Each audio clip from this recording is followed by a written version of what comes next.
Well, hello! Phil Wyman ydw i.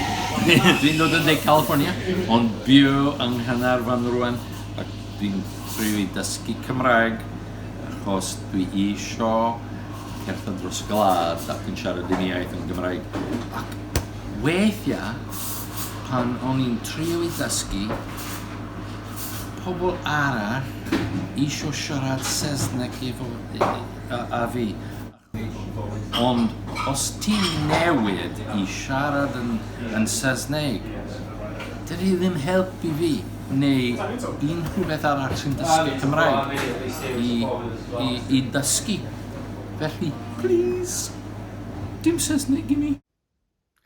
Helo, Martin dwi, a dwi yma yn siarad Cymraeg efo chi heddiw. Diolch i'r rhai na ddal ati i siarad Cymraeg efo fi pan nes i ddechrau dysgu'r iaith rhyw 15 mlynedd yn ôl. Erbyn hyn, dwi'n cael y fraint o weithio fel tutor Cymraeg a rhannu'r iaith efo pobl eraill. Ac mae neges nhw heddiw yr un ac oedd y neges i pan nes i ddechrau dysgu. Please peidiwch a throi y Saesneg efo siaradwyr Cymraeg newydd. Please helpwch siaradwyr newydd fel fi gan siarad Cymraeg efo ni bob amser. Mi fasen ni'n licio siarad Cymraeg, please. Peidiwch a siarad Saesneg efo fi, please. Dwi isio ymarfer siarad Cymraeg. Please siaradwch Cymraeg efo fi, ond defnyddiwch geiriau syml os gwelwch yn dda. Please siaradwch Cymraeg efo ni. Please peidiwch a siarad Saesneg efo fi. Dwi eisiau ymarfer fy Cymraeg. Dwi eisiau siarad Cymraeg efo chi, ond weithiau dwi angen tipyn bach amser i feddwl. Diolch. Da ni'n trio dysgu, felly please siaradwch Cymraeg a dim Saesneg efo ni.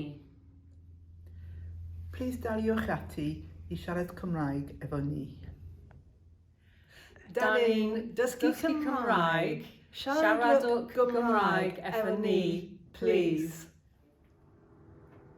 Well, please helpwch ni i siarad Cymraeg a peidiwch troi y sgwrs i Saesneg. Dwi eisiau ymarfer fy Cymraeg. Please peidiwch a siarad Saesneg efo fi. Siaradwch Cymraeg efo ni, please.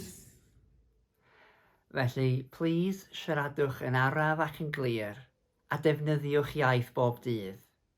A please, peidiwch a throi y sgwrs i Saesneg. Diolch! Os ti'n byw yn y pen llun ac yn Gwynedd, please defnyddio dy geiriau Gymraeg i'r pobl sy'n ymweld yma i helpu nhw'n gwybod mae Cymru yn y lle yn hyfryd iawn.